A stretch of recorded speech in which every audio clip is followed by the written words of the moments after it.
Қайырлы күн баршаңызға, каналыма қош келдіңіздер. Сіздермен Фариза.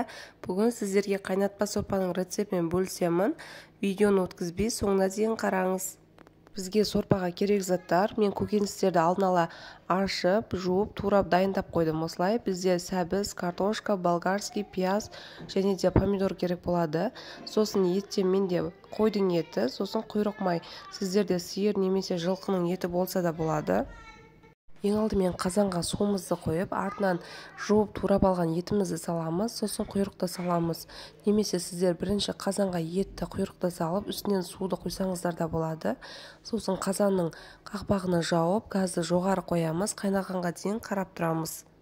Міне сорпамыз енді қайнап келе жатыр. Осы уақытта бетіне шыққан көбіктің бәрін түгелдей алып тастаймыз, ақ көбік шыққанға дейін.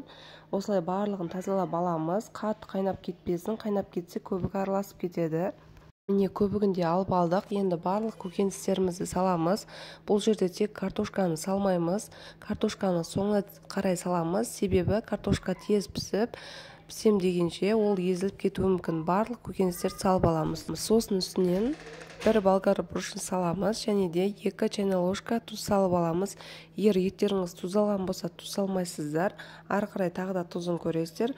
Осылай үстіне бір қайнап шыққанға дейін жауып қоямыз. Міне бір қайнап шықты. Енді газды төмен қылып 1-2 сағаттай қайнатамыз. Осылай крышкасын кішкене ашып қоямыз қазанның. Міне 2 сағаттай сорпамыз қайнады. Енді үстінен картошканы салатын боламыз. Байқасаңыздар, жаңа көкөністерді салған кезде мен картопты салмадым. Себебі картоп тез пісетін болғандықтан соңына қарай салдым. Міне сорпамыз да пісіп дайын болды. Өте дәмді болып шықты. Түсі де әдемі болып шықты. Міндетті түрде осылай жасап көріңіз. Егер менің видео рецептім ұнаған болса, менің каналыма тіркеліп, қоңырауша белгісін басып қойыңыз. Және де лайк, комментарий қалдырыңыз.